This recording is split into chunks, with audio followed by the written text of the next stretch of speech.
धन्यवाद माननीय सभापति महोदय कि आपने स्वास्थ्य जैसे महत्वपूर्ण मुद्दे पर मुझे बोलने का मौका दिया। मान्यवर, स्वास्थ्य किसी भी देश या प्रदेश की मूलभूत सुविधाओं में से एक है। जिस तरह अगर कोई मनुष्य स्वस्थ न हो, उसे कोई बीमारी लग जाए तो उसकी लाइफ, उसकी जिंदगी पीड़ादायक हो जाती है।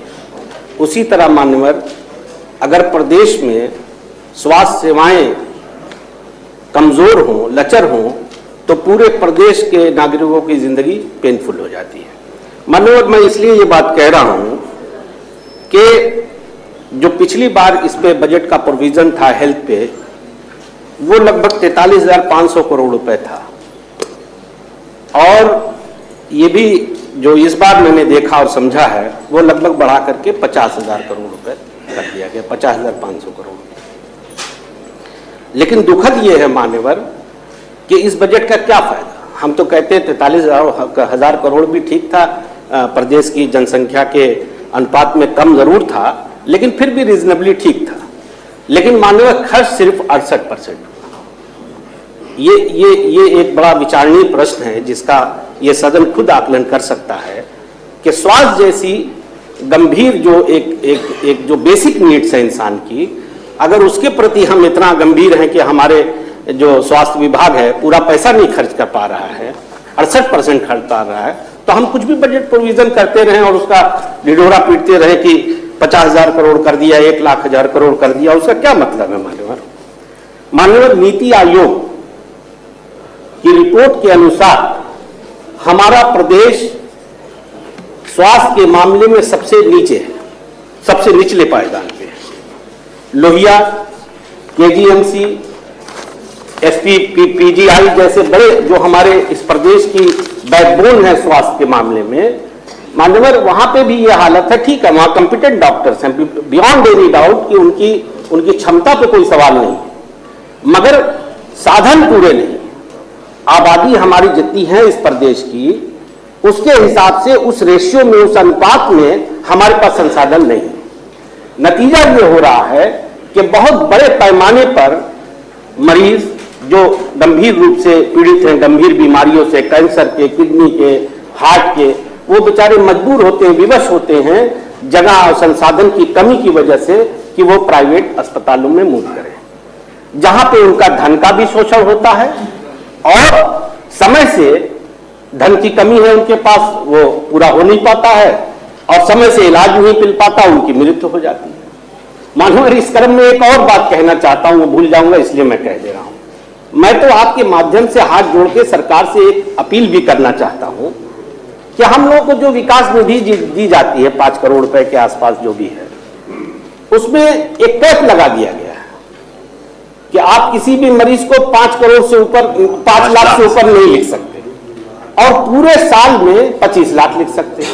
मानवर, आप देखिए, अभी मेरे पास, मैं संडे को घर पे था अपने, तो एक मजबूर बाप, एक फादर मेरे पास अपने बच्चे को, 11 साल के बच्चे को लेके आया। ये एक एस्टिमेट है जो हमारे एम्स का है, मतलब देश की हमारी नाक है, और उनके एस्टिमेट पे कोई डाउट, तो कोई शंका हो नहीं सकती। अब वो बेचारा, उसका बच्चा 11 साल का पीड़ित है मेजर थैलीसीमिया से, और एस्टिमेट है 15 लाख का। तो हमसे वो बड़ा रो करके कहने लगा कि आप अपनी निधि से हमें दे दीजिए क्योंकि हमारे पास वक्त नहीं है। तो माननीय, सच बताऊं ईमानदारी से, तो हमारे शर्म के हम उसको जवाब नहीं दे पा रहे थे। बड़ी देर तक सोचते रहे कि इनसे क्या कहें हम। फिर हमने उनको बताया कि देखिए, हम 5 लाख अभी लिख देते हैं, लेकिन 5 लाख से आपकी जरूरत पूरी नहीं होगी, क्योंकि वो मजदूर था। मैंने पूछा आप क्या करते हैं, तो कहने मैं मजदूरी करता हूं। तो फिर मैंने उसको बताया कि हम 5 ही लाख दे सकते हैं क्योंकि कानूनी ऐसा है, और हम मानिए अगर मुख्यमंत्री जी को लिखते भी हैं तो वहां पे भी आधा मिलता है। मैं देखिए विरोध के लिए कभी विरोध नहीं करता। ये बात सही है कि हम लोग जो भी रिकमेंड करते हैं माननीय मुख्यमंत्री जी के यहाँ से राशि आती है, सहायता मिलती है, लेकिन मान्यवर वो आधी मिलती है। ये हम सबको सोचना चाहिए इस पर। देखिए, रोड अगर थोड़ा कमजोर भी होगा चल जाएगा, लेकिन बीमारियां इंतजार नहीं करती। जब तक हम पैसा का इंतजाम करते हैं, पता चला तब तक मरीज मर जाता है। और मान्यवर ये तो मैंने इसलिए कह दिया कि ये मैं आपसे अपील करूंगा कि इस तरह का कोई एक प्रस्ताव आप अपनी तरफ से भेज दें कि अगर कुछ ना कर सके, मान लीजिए धन की कमी है, तो हम लोग की निधि से क्या घटा दें ताकि हम लोग खुले दिल से जरूरतमंदों की मदद कर सके। अब रही मान्यवर इसकी बात, आदरणीय अखिलेश जी की जब सरकार थी मान्यवर, तो जो क्रिटिकल बीमारीज हैं उनकी दवाओं पे 60 से 70, जैसे किडनी है, लीवर है, हार्ट है, इन दवाओं पर मानकर अब बार बार उधर देख रहे हैं। नहीं, हम नहीं देख रहे, हम चाह रहे हैं आप उधर देखें। बस 2-3 मिनट हम चाह रहे हैं आप उधर देखें। मैं तो वैसे भी बहुत कम बोलता हूं। ठीक है, ठीक है। मान्यवर 60-70% उन दवाओं के मूल्य में कमी कर दी गई थी, लेकिन अब उसका उलट हो गया है। अभी हाल ही में स्वास्थ्य विभाग ने बहुत सारी दवाओं के मूल्य में बहुत बड़ी वृद्धि कर दी मान्यवर। आदरणीय अखिलेश जी की सरकार में जब वो मुख्यमंत्री थे तो 108-102 एम्बुलेंस की शुरू हुई, जो अभी हमारे भाई पढ़ रहे थे, मेडिकल इमरजेंसी में उसका उपयोग होता था। अब स्थिति ये है कि 2017 के बाद एक भी एम्बुलेंस बढ़ाई नहीं गई, और प्रॉब्लम ये है कि जो ड्राइवर बेचारे उसमें नौकरी करते हैं उनको समय से भुगतान भी नहीं होता, लिहाजा वो भी अपना काम ठीक से नहीं करते। जहां जरूरत पड़ती है आराम से बैठे रहते हैं, हमें सरकार तनख्वाही नहीं दे पा रही, और उसकी वजह से भी घटनाएं बढ़ रही हैं मानवर। मैं एक मिसाल के तौर पे, चूंकि आजमगढ़ जिले का हूं मैं, और वहां पे मंडलीय अस्पताल है, सदर अस्पताल जिसे हम कहते हैं, बहुत लोडेड है, बहुत भीड़ रहती है वहां। आप इससे देखिए, इससे अंदाजा लगाइए कि आजमगढ़ जैसे जो मंडल है उसका जो मेन हॉस्पिटल है सदर अस्पताल, उसमें MRI मशीन नहीं है, CT स्कैन मशीन, और उसकी वजह से भी घटनाएं बढ़ रही हैं मानवर। मैं एक मिसाल के तौर पे, चूंकि आजमगढ़ जिले का हूं मैं, और वहां पे मंडलीय अस्पताल है, सदर अस्पताल जिसे हम कहते हैं, बहुत लोडेड है, बहुत भीड़ रहती है वहां। आप इससे देखिए, इससे अंदाजा लगाइए कि आजमगढ़ जैसे जो मंडल है उसका जो मेन हॉस्पिटल है सदर अस्पताल, उसमें MRI मशीन नहीं है, CT स्कैन मशीन 3 महीने से खराब पड़ी है, 3 रेडियोलॉजिस्ट की जरूरत है, सिर्फ 1 डॉक्टर है, न्यूरोलॉजिस्ट नहीं है, गैस्ट्रोलॉजी के डॉक्टर नहीं है, प्लास्टिक सर्जन नहीं है, और मानवर डायलिसिस के लिए अगर कोई मरीज जाता है तो आप यकीन मानिए कि 6-6 महीने की वेटिंग है, 6 महीने बाद कोई रहेगा नहीं, डायलिसिस की जरूरत क्या पड़ेगी।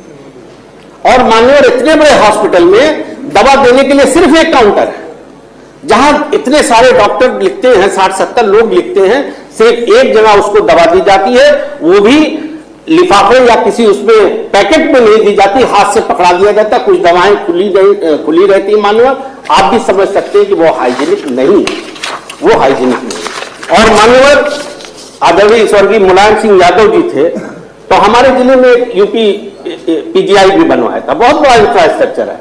मैं समझता हूं 700-800 करोड़ रुपए से कम सरकार ने उस वक्त नहीं खर्च किया था, मगर बहुत दुर्भाग्य है मानवर कि इतना बड़ा धन लगाने के बाद अगर उस हॉस्पिटल को भी हमारा स्वास्थ्य विभाग कायदे से देख ले तो आजमगढ़ मंडल ही आसपास के जिलों में उसको बहुत फायदा हो सकता है जनता को, लेकिन वहां भी यही हाल है।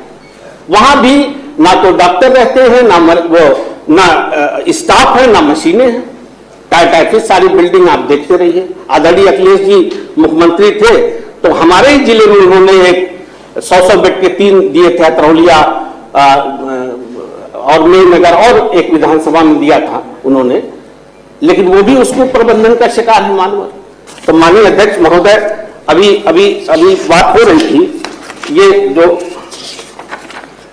माननीय शाह आलम, माननीय 2 सेकंड, आप इस सदन के बहुत अनुशासित माननीय मैं आपसे बहुत 8 मिनट, ये बहुत जनहित का मुद्दा है, मैं कह लूंगा, मैं पूरे सदन में फिर नहीं बोलूंगा माननीय। ये जो आयुष्मान कार्ड है, अगर आप उसको ठीक से जांच कराएं, मैं तो सरकार से अनुरोध करता हूं कि बेचारे बहुत से मरीज जाते हैं, उनको उनका भी नाम नहीं मिल पाता, उनका लाभ नहीं मिलता। बहुत सी बीमारियों को कहते हैं कि इसमें कवर ही नहीं, अब वो लेके घूमते रहे।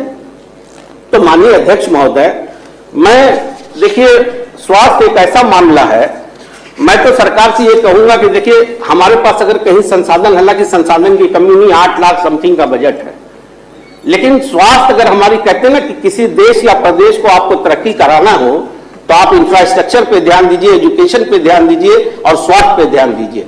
हम बात करते हैं कि बिग 4 बन जाएंगे, अमेरिका के बराबर, अमेरिका ने पहले रोड और स्वास्थ्य ठीक किया, आज दुनिया अमेरिका को सलाम करती है।